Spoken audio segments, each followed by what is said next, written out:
మనకి సినిమాలు చూస్తాం. సినిమాలు చూసినప్పుడు మనకి ఒక తెర మీద మనకి కనిపించేటువంటి దృశ్యాలను చూసి మనం ఎంతగానో ఆనందపడతాం, దుఃఖపడతాం. ఎన్నో రకాలైనటువంటి ఎమోషన్స్ అన్నీ కూడా ఆ తెర మీద చూస్తూనే ఉంటాం. కానీ ఈ తెర మీద వచ్చేటువంటి ఏదైతే బొమ్మలు ఉన్నాయో ఇవన్నీ కూడా వచ్చేది ప్రొజెక్టర్ నుంచి వస్తున్నాయి. ఈ ప్రొజెక్టర్ ఏంటంటే చిత్తం.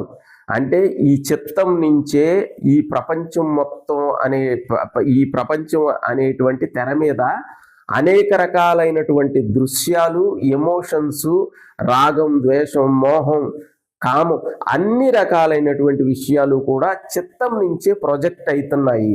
అంటే ఒక విషయాన్ని మనం చూసినప్పుడు దాంట్లో రియాక్ట్ అవుతున్నాము అంటే ఆ రియాక్షన్ బయటి విషయం కాదు, మన చిత్తంలో పుట్టినటువంటి విషయం.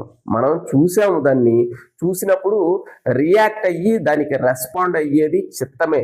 మనం చూసేది మంచా చెడ, ఎందుకంటే ఒకళ్ళకి ఒకటి మంచి అయితే ఇంకొకళ్ళకి అదే చెడు అవుతుంది ఇక్కడ. అంటే వాళ్ళ యొక్క చిత్తం యొక్క ధర్మం అనుసారం వాళ్ళకి అటువంటి భావన కలగటం, దానికి సంబంధించినటువంటి ఫలితాలను పొందటం అనేది జరుగుతుంది.